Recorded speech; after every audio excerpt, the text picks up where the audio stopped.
Hey, everybody, it's Tell the Truth Sports Radio. I'm your host, Ron Fitch, and I have a treat for you. Later on in the show, I have Buffalo Bills historian Jeffery Miller, who is a football savant.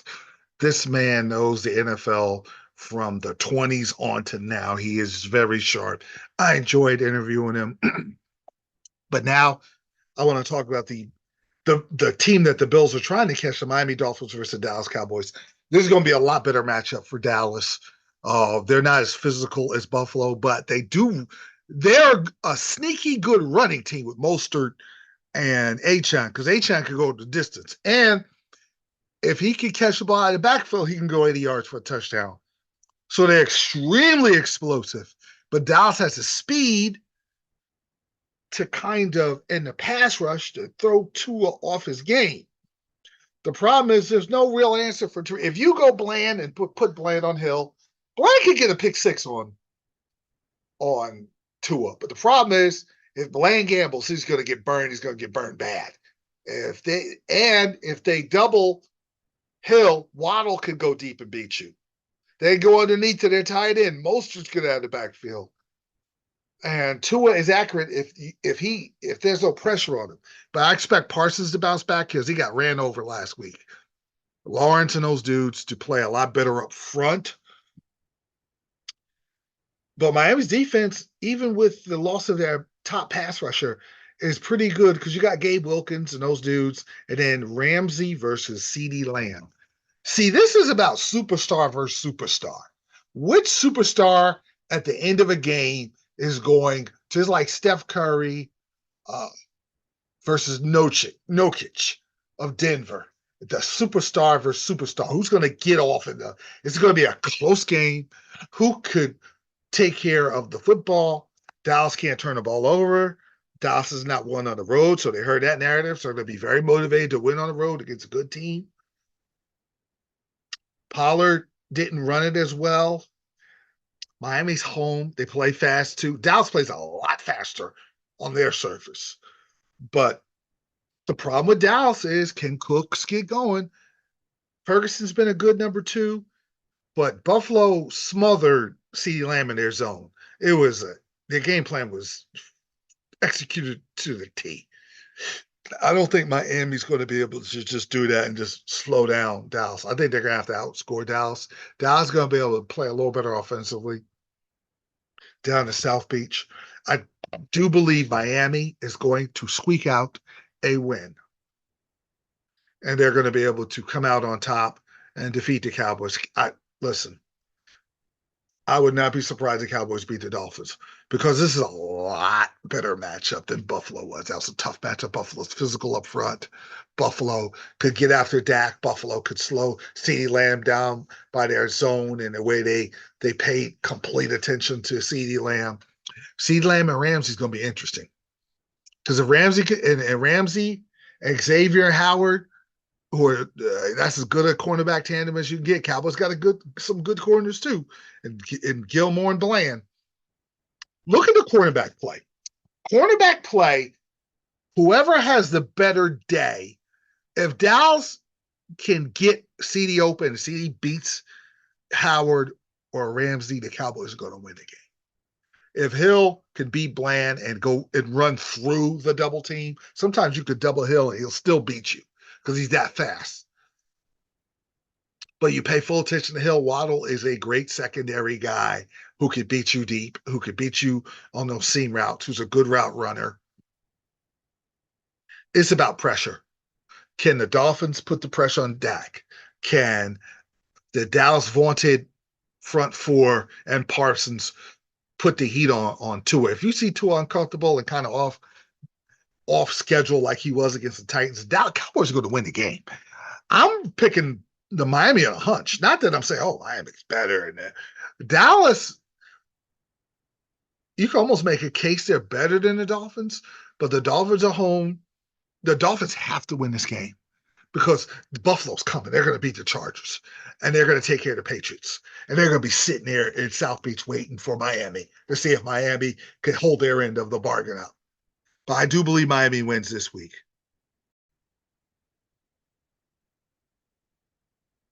I in this 49ers Baltimore game, 49ers, if Baltimore started out like they started out against Jacksonville, where they're letting Jacksonville go up and down the field, the 49ers are not going to miss field goals, and Brock Purdy's not going to just fumble the ball out of his hands like Lawrence did, and they're not going to miss a bunch of field goals and goof up 3 starting drives and get no points out of it. If they start out slow like that did in Jacksonville, the 49ers will crush the Baltimore Ravens. So I do believe Baltimore's going to come out in better pace. This is Will versus Will. Can Baltimore run the ball? The only team that ran it down the 49ers' throat was Cleveland. And Cleveland punched them in the face in Cleveland. Cleveland punched 49ers in the face, but they were missing Williams and Debo. This is a good matchup. The 49ers, you can make the case they don't even need this game with the way the Eagles lost last week. Even the Eagles win. If the 49ers lose, they're going to have the same record as the Eagles, and they have the tiebreaker. They just have to win out. And now the Rams won, and the Rams are getting better. The Rams are coming. And the Rams are going to be dangerous. If I'm the Eagles, and if they do win the division, the Rams are in that bracket, that is a problem. Because the Rams can make a run because they've been there. Stafford and McVay and Donald and those they have the culture is there. The culture, they've been there. They know they won the tight games. They won the Super Bowl. They've beaten the 49ers in the big game, though they don't always beat them. So, I mean, it would behoove the Niners to just keep winning. But if they're going to lose a game, it would be this one. I think the Niners are better than the Ravens. Defensively, I think it's a low-scoring game. And once it goes into a low-scoring game, it starts to turn into a Ravens game, field goals. The Niners are not. I think Van Oy and Queen and those dudes up front, their front is good and their secondary solid. You can beat them sometimes, but if they're playing their physical brand of football and they're taking care of business, and they're going to need a couple turnovers. They're going to have to see the Niners are better in the Ravens, but in order for this game to be evened out, they have to win the turnover battle, which brings the Niners down into the Baltimore Ravens level. And the Ravens are having a great year. I think the Ravens win this game and lose next week, and then win in Pittsburgh and add their 2 seed. I believe Miami's going to beat the Ravens, and Miami might beat the Cowboys. That game could go either way, but I think Miami's going to walk into Baltimore and beat Baltimore. But I do believe that Buffalo's going to make a run, and I'm going to have Jeffery Miller on. I think Buffalo can make a run all the way to AFC Championship game. I have a hunch that Mahomes and those dudes are going to figure it out again, and they're going to be in Arrowhead again, and Josh Allen and the Buffalo Bills could care less where they play. They don't care about Baltimore. And Jeffrey Miller pointed out in my interview coming up, Josh Allen's 3-0 against Lamar, and he beat him in the playoffs badly. And the style of the Bills, the way they play defense and way they keep the scrambling quarterbacks in front of them, like they did with Dak, their style and their system works well against Baltimore. And Baltimore's not the Baltimore could go to Super Bowl because they're good enough to. And you're going to find out that Lamar's passing the ball better in this 49er game. You're going to see he's more efficient with Odell Beckham and the weapons they do have, and they kind of open up the offense to go along with that solid running game. And Lamar Jackson's more of a judicious runner, just like Josh Allen is a judicious runner. They're not just scrambling all over the place. They run when they have to run, and they pass when they have to pass, which allows them to be a lot better at the quarterback position. But I'm going on another hunch. I got a feeling the Baltimore Ravens, because they want to try to get that 1 seed, they're going to make one more play than the 49ers. Now, with the craziest stat in the world, because Shanahan's such a great coach, I don't know if they'll be down 8. Whenever a Shanahan coach team is behind 8 points, There's 0 wins and 36 losses. As explosive as all his offenses were, he's never had that fourth quarter comeback. Can he do that? Oh, 0 wins and 36 losses. That means you are built to blow the team out. And if it's a dogfight or you're behind, that's trouble.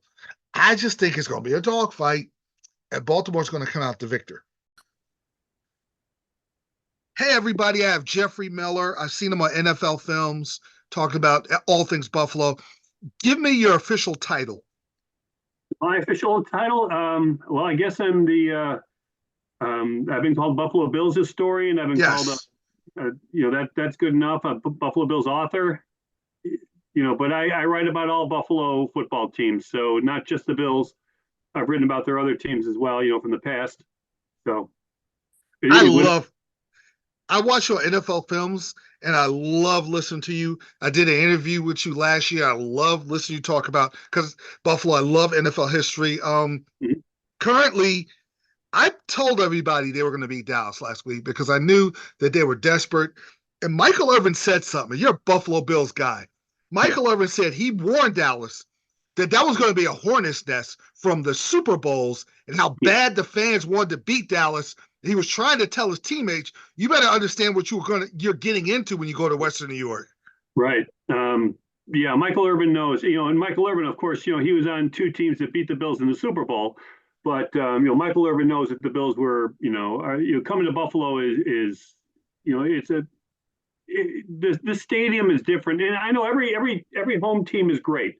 Every team thinks they have the best fan base, but there is something different about Buffalo, and a lot of it has to do with the weather. Yes, but it also has to do with the fans. The fans are absolutely nuts. But it was the conditions that we have in Buffalo are a lot different than when you have them in the South or in the warmer temperatures like Dallas, where they might get some rain, but it's never raining in 35, 40 degrees outside. It can be it makes the ball slick. It can be hard to run. It can be hard to adapt to. And, when you play in Buffalo every week after week, you tend to get used to it. That's why guys like, Cook and Stephon Diggs and Josh Allen, they're used to it now. They're accustomed to it. Yeah. I tell you what, you ran the ball well, number one. Number two, what I liked is the defense looks really good, and you kind of smothered CeeDee Lamb. I said, if you double CeeDee Lamb and make him go to another option, I think they'd be in trouble. I think that was huge. Yeah, CeeDee, obviously shutting down CeeDee Lamb. They shut down Stephon Diggs too. Of course, that's going to happen lately. I think teams have kind of figured out that the Bills don't really have a legitimate number 2. Gabe Davis has kind of been taken out for some reason, don't know, but with the Cowboys, CeeDee Lamb is their guy, and you take him out of the game, and they made life tough for Dak. They had him on the run most of the game. They roughed him up a little bit, so it really became hard on him. So and they didn't establish a running game either. So and the Bills, the defense is just amazing to me that you don't have Tre'Davious White, you don't have Mike Milano. Von Miller's still not 100%. You've been without Daquan Jones. And they're doing it with backups and guys. They're just doing it. Some of these guys have really stepped up. Like Benford at the corner, he's playing at an All-Pro level. Mm-hmm. Oliver, how good has Oliver been this year? At Oliver and Leonard Floyd, what a revelation he's been. Yes. I thought, he's just another, one of Von's recommendations, but this guy's he's been a stud. Definitely. You got to see Gabe Davis. You got to go to Gabe Davis. Gabe Davis is a very good playoff performer. He's the best. I told you about. He's the best number 2 receiver in the league. He was, but he might still be. But something has happened. After the last year and a half or so, something's going on. And I don't know if it's mental or if it's Josh has lost confidence in him or what, but it just seems to be he doesn't seem to be the guy anymore. There was talk of him going to another team and being a number 1, and I don't see that happening at this point. And God knows he's talented. Look what he did to the Chiefs in the playoffs. But I'm pulling for you guys to at least get in the wild card because of the excitement value. And every yeah, year, my brother-in-law is like, stop picking the Bills. And if they lose, it's like I told you. And he says, don't get feelings again. And I'm like, I got them back again. And yeah, Josh Allen's got me back going again. But what I like is there's more balance, and Cook is really playing well. And there's a physicality to your offensive line and the way you're playing it. It pushed Dallas around, and it kind of exposed them a little bit as far as their run defense. yeah. There was the one play where they kept showing over and over where Deion Dawkins shoved the defensive lineman from Dallas 20 yards down the field, and they took it to them. And you're talking about a really good defensive line, Yeah, and the Bills' offensive line just they took them out back and they beat them, and it was really impressive to see. I was at the game, and we were just in awe of how do you beat Micah Parsons that badly? How do you beat these? I mean, this is a yeah. good Dallas is a good team. This is not a schlep, but the Bills just they knew it, and I think they're on a mission now. And go to your point about getting your hopes up. They do this as a Bills fan. They've been doing this forever, but the Bills got the Chargers and the Patriots the next 2 weeks. The Dolphins have the Cowboys and the Ravens. And there are still people who are thinking that the Dolphins are going to they can still get number one seed. Well, I Mm-hmm. think the Ravens are going to lock that up. I think Lamar's on an MVP track this year. He's playing out of his mind. Um, but the Bills, all they got to do is win the next two. Miami loses one, and then it's the last game of the season is for the division. And I wouldn't be surprised if the Bills pull it off.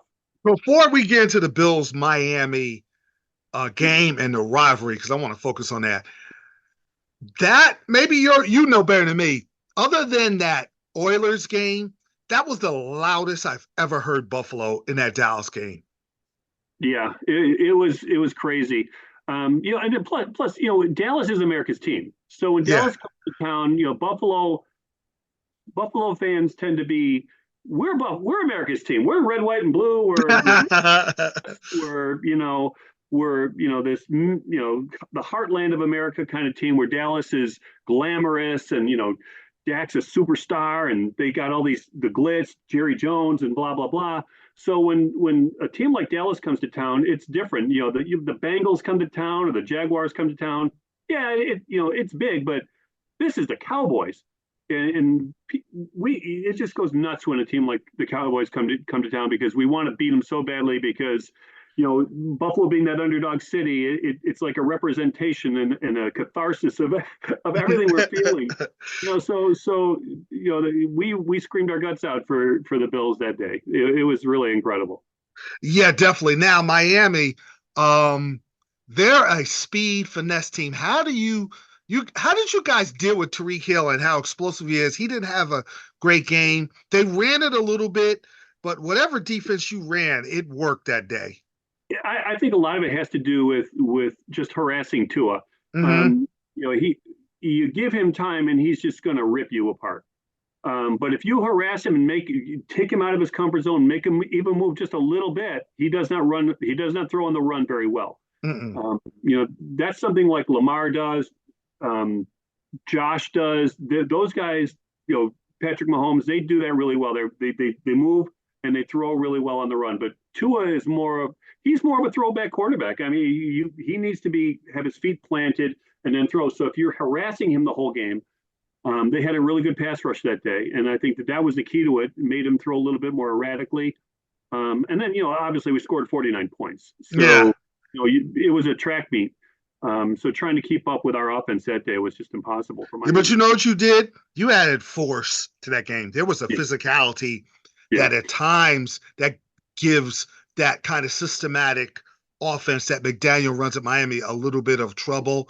And right, that's going to be fascinating when you go to South Beach this time in the yeah. heat and playing there and see either at Miami in the heat or at Buffalo in the freezing cold is an advantage that somebody's going to have if they win the division.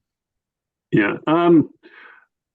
I don't see it as a problem. I Okay. think the guy, Josh Allen, Stephon Diggs, whoever it is, they're going to be happy to play in the warm weather. I mean, Mhm. we might have an advantage playing in the cold weather in the rain, but I mean, I think if you gave them a choice, they're going to want to play in the warm sunshine every time. you know, Definitely. maybe a little cooler, maybe not 85, 90, but if you can get it down into the 60s, that's perfect football weather. But I think these guys would rather play where it's balmy so I don't see it as much of a disadvantage. I think it would be more of a disadvantage if Miami was coming up here in the winter. But I I think agree.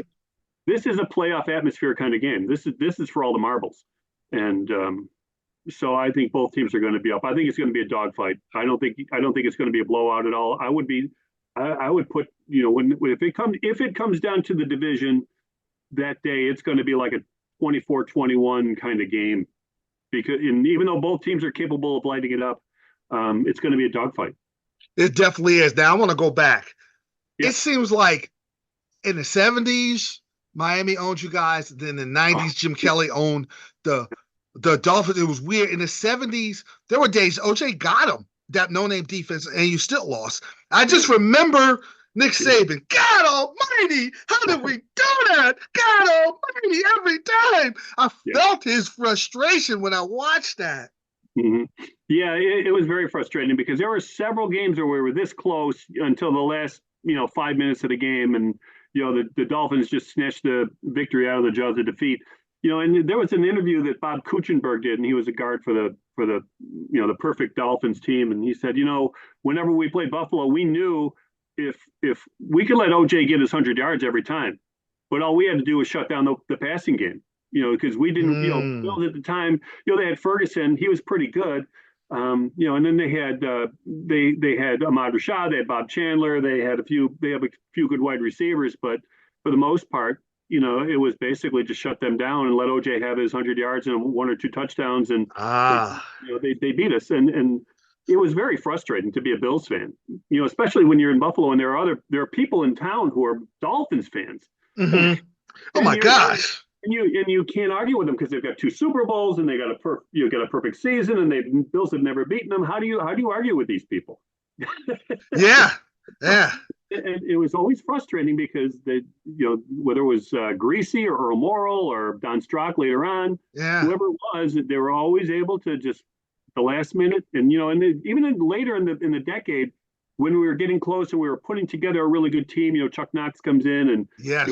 we got guys like Fred Smirlis and Jeff Nixon and some of these other guys coming in later. Ben And you Williams, got you got you got Lewis from my Steelers, the we had Frank receiver. Lewis too. Frank But even Lewis then, and like the Butler, and yeah, you did beat them in 80 in Buffalo, right, but I do right, remember in 83 when you broke through in the Orange Bowl and yeah, Dan Marino was lighting it up, but Ferguson had the game of his right. life. Right. It was Marino's first start, and Fergie just comes out and teaches him a lesson.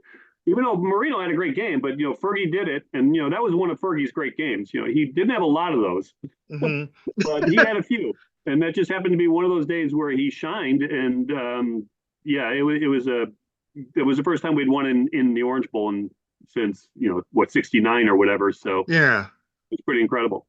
You know what I remember before we get into the Kelly years?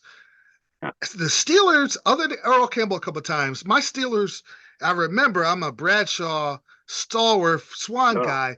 I yeah. remember the one guy that always gave them trouble was OJ, just gave it to the Steelers. One time at War Memorial Stadium, he had to have about 200 some odd yards. He had like a 92-yard run. I was And at I'm that. like, my gosh. I was at that game. I was 11 years old, and it was Franco's rookie year. Okay. Um, but OJ, he did a 94-yard run, like you said, and of course, growing up, I mean, OJ was my guy. It was like Yeah. every kid in Western New York wanted to be OJ Simpson. I played little league football. I had 32, and so that was just incredible to see that. But the Steelers whooped our asses that day. but you're right. Because then that was in 72, and then again, then in 75. 75 after they Right, beat the Bills in the playoffs the following year. right. Wagner and Donnie Shell took a wrong angle, and Yeah. OJ was gone. He shredded the steel curtain for 220 28 yards, I believe, and an Yeah, 88-yard touchdown run. And you still see this happen occasionally, but that was the thing about OJ. I mean, those long runs, the Gale Sayers, the OJ Simpsons, you don't really see those kinds of runs anymore because no, cornerbacks are too fast now. yeah. So it's hard to break away. But man, OJ, he just shredded that defense, and but of course it was a revenge game because, like you said, the Steelers had beaten the Bills in the playoffs the previous year. So and the Bills are playing with the one thing people don't realize: the Bills are playing with an unbalanced line that day. They had both Really? sides lined up on the opposite side of the center. And that's how that one long run worked because they had all the guards shifted over and they just ran around it. So that's how they took the bad angle, and it was Yeah, over. yeah, You can't do yeah, that. Yeah. yeah. Yeah, Donnie Okay. Shell too, Hall of Famer. And Finally. yeah, yeah, Yes. yeah, Yeah. But okay, now we're gonna go to the Kelly years. And sure. I just remember the first year you played the Giants in the Super Bowl. That was a great playoff game where Marino in the snow and Marino throws the ball to the guard and just Andre Reed always ran that one seam route about 45 yards down and you couldn't catch him. And Yeah, all I heard was "Let's go Buffalo." I heard that the whole day. yeah, yeah. Andre, people look at him now and they say he doesn't have the great numbers, because in those days wide receivers didn't catch No. 140 balls. He had 70 balls, 80 balls a year, maybe 90 once or twice. But that was it. But for Andre Reed, yards after catch, the yak yards were his bread and butter. So he caught that ball, Yes. you couldn't tackle him. He was built like a fullback. I mean, Yes. the guy was solid rock, and he had good speed. So once he got the ball, you have one or two. He'd break one or two tackles. He was gone. And yeah, Andre Reed was fabulous, and that was a year that we thought, that was of course we go on to beat Oakland or the Los Angeles Raiders in the playoff. And I You just kind of want to tell you this. 2 weeks ago, I interviewed Stephen Baker, the touchdown maker, and you and him have two different perspectives on that Super Bowl. And it's just crazy. yeah, Listen to him and then listen to you describe it. It's just what I do want to do is maybe the week of the Super Bowl, have you guys both on and just sit back and let you guys talk and just, sure. but then That you would be play. fun. Then before we get to the next time you play the Dolphins in Miami, in South Beach, with Frank, when Kelly was kind of injured, Yeah, Frank Wright came in and beat the Oilers team. well, that's That right. Oilers team, if they had their heads right, could have beat the Cowboys and you guys. They could have won a couple of Super Bowls. How good that Oilers team was. Yeah, they got cocky. They got the lead and then they got Yep. cocky, and they took their foot off the gas, and the Bills, to their credit, never gave up, and that again, that's part of the Buffalo spirit, I guess. You just Mm-hmm. you never quit. The Don Beebe catching Leon Lett from behind, you just never quit, and I think that Frank Reich embodied that. But I mean, look at Thurman goes out early in that game. Jim Kelly's out. Cornelius Bennett is out. So you got Kenneth Davis, who's the backup halfback, and he goes on a long. I don't know. Ken Davis was underrated though. He was good. Yeah, He could run. He was good. but he was playing behind Thurman Thomas, so he Yep. didn't get his due. And so these guys, Nate Odoms and Daryl Talley on defense, they weren't backing down from anybody. If you ever talk to Daryl Talley, oh my God, the man's a force of nature. They're not giving up to anybody. They're not backing down, and they took it to them. They really But did. but you know what? You know why they didn't back down? You had a field general who was like a army commander in Marv Levy. Yes, Marv was a very intelligent man. The thing about Marv is he wasn't like your great X's and O's tactician kind of guy. He left that to Marcia Broda and the other assistant coaches. But he knew how to make men. He motivate men. He knew Mm-hmm. to a man. I've spoken to a lot of guys from that team, and not one of them ever had a bad thing to say about Marv. They adored him, and it was because he was smart, and he just had a way. He would always say the right thing at the right time. Definitely. And then you annihilated my Steelers, and then you Yeah, went to Miami, and Kelly yeah, came back, and right. everybody thought the Dolphins were going to beat you in Miami, and you just jumped on them and Yeah, beat them up because yeah, there was a mental edge that Kelly and yeah. Bruce Smith and those dudes had on Miami. And Miami, I think they were with Louis Alva, they were kind of a talky team, right? They Yeah, talked a yeah, lot of stuff. they did. Brian Cox, Yes. and Brian Cox was an exceptional linebacker. Yep. And Oliver was a great defensive back, but again, you got to remember Kelly's coming back. He missed a couple of playoff games, and there were actually people who had turned against him because Frank Mm, Reich had done so well. People loved Frank. really? To this day, he's like he's a superhero in this town Mm. because mainly because of the comeback. But whenever he came in for Kelly, he seemed to do really well. So Kelly coming back, people were like, ah. So I think Kelly kind of had a chip on his shoulder and wanted to prove something, and he did. He definitely did. Now, you didn't win the Super Bowls, but No, no, I can't ever see another team going back. Look how hard, look at the trouble that the Eagles are going through. Well, you should have beat them that day. right, And oh yeah, look at after almost winning the Super Bowl, saying, okay, we'll get back. It's not easy to get back. You got back 4 times, even when your quarterback got hurt. you even look at a team like the Chiefs. Patrick Mahomes is the best quarterback in the league right now. Mm-hmm. But how difficult is it for him to get back year after year after year? I mean, he's been there several times, but not year after year after year. So you got to realize how tough it really is. And for the Bills to go 4 times in a row was amazing. And in this day and age of free agency too, it's hard to keep your team together for that long. Mm-hmm. So that's going to be. I mean, look at Patrick Mahomes. He lost Tyreek. So what's he got now? I mean, he doesn't have a receiving game. He's got Travis Kelsey. I mean, he's got I think Rice, if they develop Rice, will keep developing him. yeah, That gives yeah, them a chance to kind of, yeah, yeah. But the rest of the guys are just no.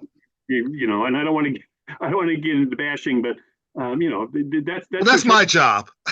They don't have they don't have a really good they don't have Waddle and Tyreek Hill. They don't have No. some of these teams that got two number ones or one A and one B. That's not Patrick Mahomes, and so that's going to hurt him. Is he still the best quarterback in the league? Yeah, absolutely. I don't think anybody else has knocked him off yet. I love Josh Allen. You know, Yeah. I love a lot of guys. There's a lot. Lamar Jackson, like I said, I think he's probably the MVP this year. But Patrick Mahomes is the man until somebody else comes along and wins as many Super Bowls as he has and MVPs and all that stuff. So, But um, like hit, when you lost those 4 Super Bowls, I yeah, think people were kind of making fun of you. Look at these guys yeah, at 4 times. But now history is kind of looking upon you guys as it's a great accomplishment, even though you didn't win.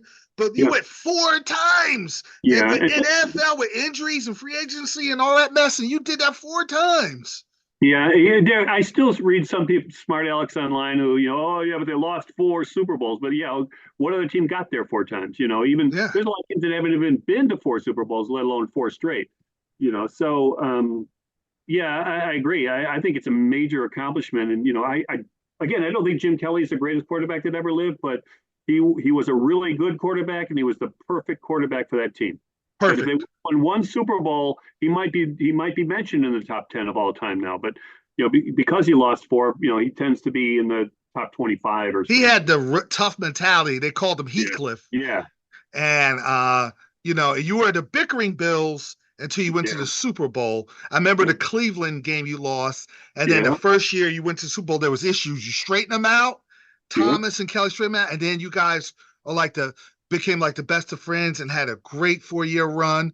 Hmm. Before I let you go, I kind of wanted to see Kansas City and Miami because of Tariq Hill, but now I tell you, if I could get Josh Allen one more time into Arrowhead for the AFC Championship, I would sign off on that because I can't get enough of Allen and Mahomes going at each other, man. Yeah, I think that and Kansas City is more ripe for the picking now than they were before because obviously, again, without Tyreek Hill, they're not the team they used to be. So if the Bills have a chance to get to Kansas City during the playoffs, I think that this is the year that they can really beat them. I think the Bills can beat Baltimore because there's some vulnerable. Baltimore's had some, as great as they play, they can be a little bit vulnerable. And then at times they're not the best home playoff team because I've seen Phillip Rivers beat them and a couple times they beat. And Josh Allen has zero fear of walking into Baltimore.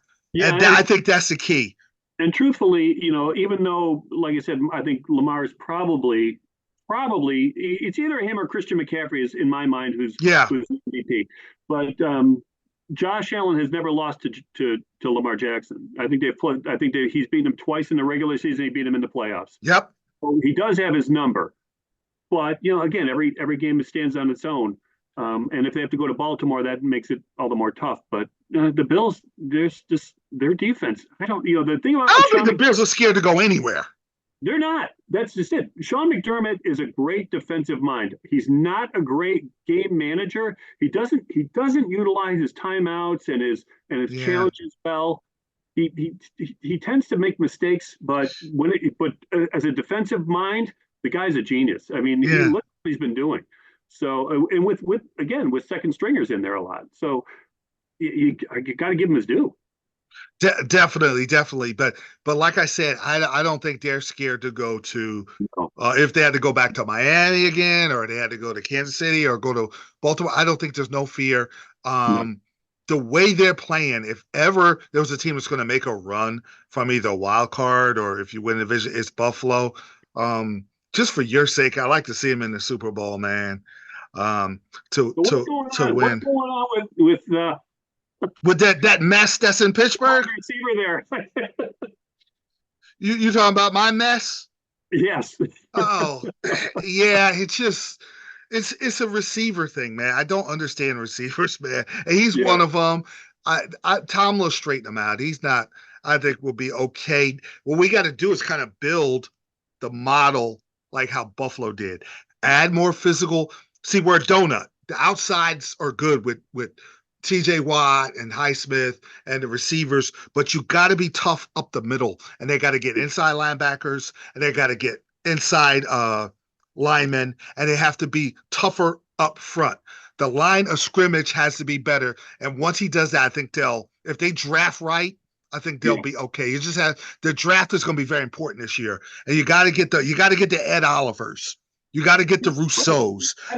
I know they're not the Josh Allen and Diggs, but you got to have those guys if you're going to have a great team. You got to be tough in the middle, and if you do that, that'll change. You could change your whole season in 1 year. Look at the Lions. Yeah. So if you draft and get the right free agents, you could turn it around. Yeah, I mean, look at McDermott. He went on, guys. I mean, pretty much Joe Brady. We're all defensive linemen. Yes. So you're right, absolutely. And Tomlin. I mean, gosh, the guy's a future Hall of Famer. If he can't figure this out, no one can. And he had 20 year. Yeah, we've had 20 straight winning seasons, so I'm happy about that. But it losing humbles you. But I'm an NFL historian, so that's why I could talk about Buffalo, talk about Miami, and not hate, because I just love the game and I love the great players. Yeah. And you guys are exciting, and Miami's exciting, and I love how Mahomes plays. So when I'm looking for a championship, I want to see that, and I want to see it either in Buffalo or in Arrowhead where there's a great crowd. Yeah. Yeah. But Arrowhead, something about Arrowhead and Josh Allen going there, it's exciting, though. I do like it a little better. But I just don't understand why every year we're going there. It's like I know. It's an Arrowhead. Bring Patrick Mahomes here. I mean, they'd probably treat him like royalty if he came to town because getting to see Patrick Mahomes play. It's like when we can see Tom Brady play. You want to see the great players of the game, and let's get Patrick Mahomes there when it's about -5 in Buffalo. Yeah, there you go. Exactly. Well, listen, man, thanks a lot. You were great as usual. Hey, the playoffs are coming, so I'm gonna get you again. Yeah. Anytime. Hey, let's go Buffalo. Let's get this game this week, and let's get the next game, and let's get to Miami and South Beach to see what happens. I'm with you, Ron. Okay, thanks.